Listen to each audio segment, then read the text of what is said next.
Hello மக்களே, welcome to spotlight Tamil. பூட்டிய அறை, உள்பக்கமா தாழ்பால் போட்ட கதவு. ஆனா அங்கே ஒரு மர்மமான கொலை நடந்திருக்கு. ஒரு வைர மாலை திருடு போயிருக்கு.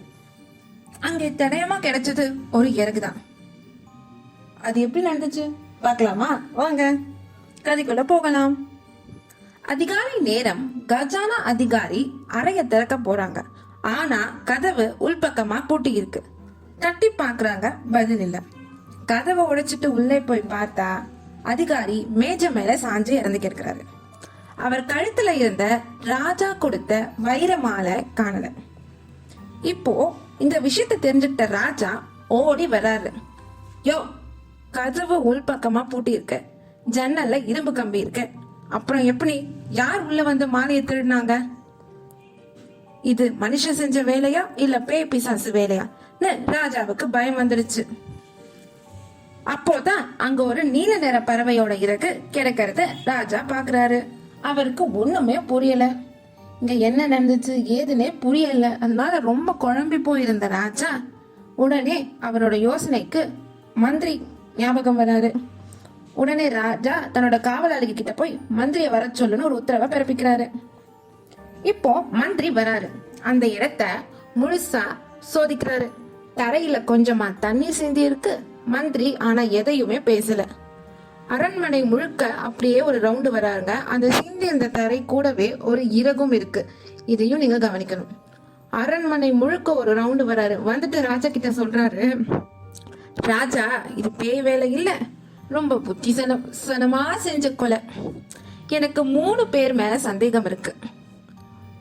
நான் இங்க நிறைய பேரை விசாரிச்சு பார்த்தேன். இந்த அரண்மனையை சுத்தியும் தேடினேன். அரண்மனையை சுத்தி தேடி நிறைய பேரை விசாரிச்சு பார்த்ததுல எனக்கு 3 பேர் மேலதான் சந்தேகம் கிட்டுச்சு. உடனே அரசர் கேக்குறாரு, யார் இந்த 3 பேர் அப்படின்னு. நம்ம மந்திரி சொல்றாரு, முதல்ல எனக்கு சந்தேகமான வந்து யாருன்னா காவலாளி. பிறகு சந்தேகமானது யாருன்னா காவலாளிக்கு அப்புறம் தோட்டக்காரன். பின்பு நான் அதிக சந்தேகப்படும் நபர் யாருன்னா இந்த வைத்தியர். இவங்க 3 பேர் தான். இவங்களுக்கு நான் விசாரணை பண்ணணும். இந்த விசாரணைக்கு நீங்க அனுமதிக்கணும் ராஜா அப்படின்னு சொல்றாரு. இத கேட்ட ராஜாவும் அனுமதி கொடுக்கிறாரு. இப்ப முதல்ல மந்திரி காவலாளி கிட்ட தன்னோட விசாரணைய முதல்ல தொடங்குறாரு. மந்திரி காவலாளிய கூப்பிட்டு, ஏப்பா ராத்திரி ஏதாச்சும் சத்தம் கேட்டுச்சான்னு சாதாரணமா கேக்குறாரு. காவலாளி நடுங்கிக்கிட்டே, ஐயா யாரும் உள்ள போல, ஆனா ராத்திரி 2 மணி போல ஒரு விசில் சத்தம் மட்டும் கேட்டுச்சுங்கடா அப்படின்னு ஒரு மாதிரியாவே பதில் சொல்றான். இப்போ அடுத்த விசாரணைய நம்ம தோட்டக்காரர்கிட்ட திருப்புறாரு மந்திரி. அங்க ஜன்னல் கம்பியில கொஞ்சமா உப்பு பணிஞ்சிருக்கு அந்த இடத்துல. அத அவசரமா தோட்டக்காரர் தொடச்சிட்டு இருக்காரு. இதையுமே மந்திரி கவனிச்சுக்கிறாரு. என்னப்பா இந்த நீல நிற பறவைங்க இங்க அதிகமா வருமா அப்படின்னு கேக்குறாரு. அவன், இல்லையே, அது கடல் பக்கம் இருக்கிற பறவையாச்சேன்னு உளறிடுறான். பிறகு கடைசியா தன்னுடைய விசாரணையான யார்கிட்ட திருப்புறாருன்னா வைத்தியர். வைத்தியர் வராரு.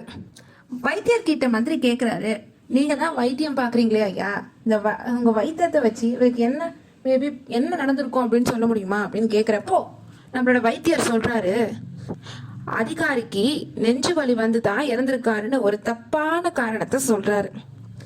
அத தப்புன்னு கூட தெரியாம அவர் வந்து புத்திசாலித்தனமா சொல்றதா நினைச்சுக்கிட்டு அப்படி ஒரு விஷயத்த சொல்றாரு. மந்திரி வைத்தியரோட கைய பாக்குறாரு. அங்க பனிக்கட்டி பட்ட மாதிரி ஒரு தழும்பு இருக்கு. மந்திரி இது எல்லாத்தையும் கவனிச்சு பின்பு தீர யோசனை பண்ணதுக்கு அப்புறம் எல்லாமே கண்டுபிடிச்சதுக்கு அப்புறமா குற்றவாளி யாருன்றதையும் கண்டுபிடிச்சிடுறாரு. குற்றவாளிய இப்பவே சொன்னா குற்றவாளி தப்பிச்சிடுவான்னு தெரிஞ்ச மந்திரி இந்த குற்றவாளிய பத்தி நாளைக்கு அரசவையில சொல்லலான்னு காத்துட்டு இருக்காரு. இதுதான் ஒரு பெரிய மாஸ் பிளானா போடுறாரு. நாளைக்கு அடுத்த நாள் மந்திரி எல்லாரையும் கூப்பிட்டு வச்சு பேச ஆரம்பிக்கிறாரு அரசவையில. அரசே, நான் திருடனை கண்டுபிடிச்சிட்டேன். அப்படியா, யாரு அப்படிங்க? அரசே, திருடன் கதவு வழியா வரல, இங்க இருக்கிற யாரோ ஒருத்தன் தான் அந்த திருடன். உங்க அரசவிலே இருந்த ஒருத்தர் தான் திருட. அரசு கேட்க, யார் அது, யாரு?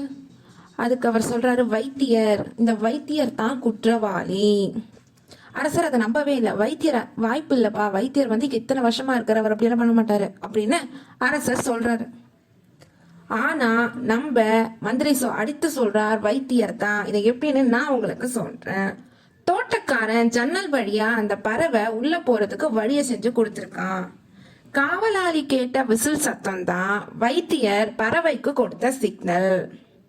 ஐயோ என்னவோ சொல்றப்பாரா, எனக்கு புரியல, எனக்கு புரியுற மாதிரி அது எப்படி மந்திரி, கொஞ்சம் விளக்கி தான் சொல்ல அப்படின்னு கேக்குறாரு. ராசா, இந்த வைத்தியர் ஒரு தோல் பையில நச்சு வாயுவை ரொம்ப குளிர் ஊட்டி வச்சிருக்காரு. அந்த வாயுவை ஜன்னல் வழியா உள்ள அடிச்சதும் அதிகாரி வாங்கிட்டாரு. அந்த காத்துப்பட்ட இடத்துல இருக்கிற ஈரப்பதம் தான் தரையில தண்ணியா நிக்குது. அப்புறம் அந்த பயிற்சி எடுத்த பறவை உள்ள போய் வைர மாலையை தூக்கிட்டு வந்துருச்சு. வைத்தியர் கையில இருக்கிற அந்த தழும்பு அவர் அந்த அதிக குளிர்ச்சியான வாயுவை கையாண்டதாக ஏற்பட்டது. அதுதான் அவரை போட்டு கொடுத்துருச்சு. ஆனா ராஜா சொல்றாரு, மந்திரி எனக்கு ஒரு சின்ன சந்தேகம். நீ இவங்க 3 பேரும் இங்க இருந்தாங்கன்றதுக்காக நீ வந்து இவங்க 3 பேர் மட்டுமே டார்கெட் பண்ணி இவங்க தான் அதை தப்பா பண்ணிட்டாங்க நீ எப்படி கரெக்டா சொல்ற?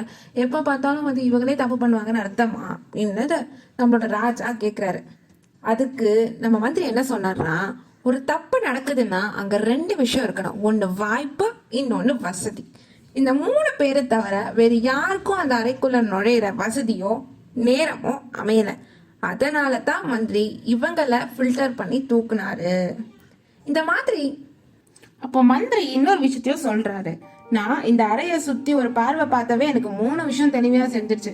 சாவியை திருடாம உள்ள போக முடிஞ்சவங்க அதிகாரி தங்கி இருந்த மாளிகையோட வெளிக்கதவை திறக்கிறதுக்கு காவலாளி கிட்ட மட்டும்தான் இருக்கும். அவங்க கண்ணுல மண்ணை தூவிட்டு உள்ள போறது சாதாரண விஷயம் கிடையாது. அப்போ ஒண்ணு இங்க இருக்கிறவங்களா இருக்கணும், இல்லைன்னா அவங்களே அந்த வேலையை செஞ்சிருக்கணும்.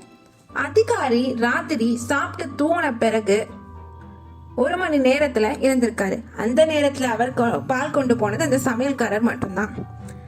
கடைசியா உயிரோட பார்த்ததும் அந்த சமையல்காரன் தான். இப்போ அதனால அடுத்த தோட்டக்காரரும் இதுல சந்தேகப்பட்டனாலதான் அவர் மேல ஒரு கண்ணல் வச்சேன்.